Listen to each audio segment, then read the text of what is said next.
August 21, 2022 o halos 4 na taon na nang ilibing ng kanyang pamilya ang nooy 84 years old na si Lolo Santos Conde, residente ng isang barangay sa Santa Ana, Maynila. Ang nakakapagtaka raw, mayroong nagkiklaim ng kanyang social pension na 500 piso kada buwan na ibinibigay ng lokal na pamahalaan ng Maynila. Bukod kay Lolo Santos, may kumukuha rin daw sa pensyon ng kanyang bayaw na si Efren de la Rosa kahit 4 na taon na rin itong patay.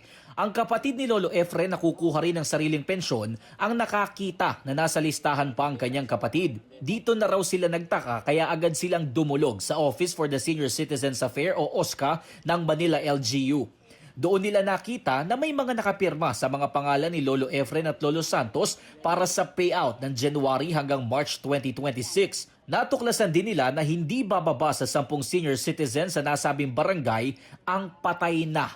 Pero nasa listahan pa rin ang mga kumukuha ng pensyon.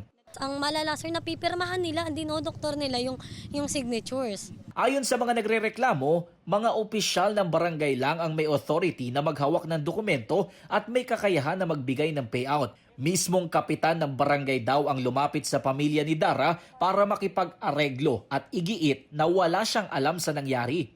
Siyempre, imposible pong wala siyang alam kasi chairman siya. Nagmamakaawa yung chairman namin, biglang sabi na baka naman pwedeng iurong na lang kung anong gagawin. Ibibigay ko yung sahod nung dalawa, iurong nyo lang. Ilabas na tayo doon sa pere, pero sa ganong ginawa nila sa papa ko tsaka sa tito ko, maling-mali. Hustisya. Desidido raw ang pamilya ni Dara na ituloy ang kanilang reklamo laban sa barangay.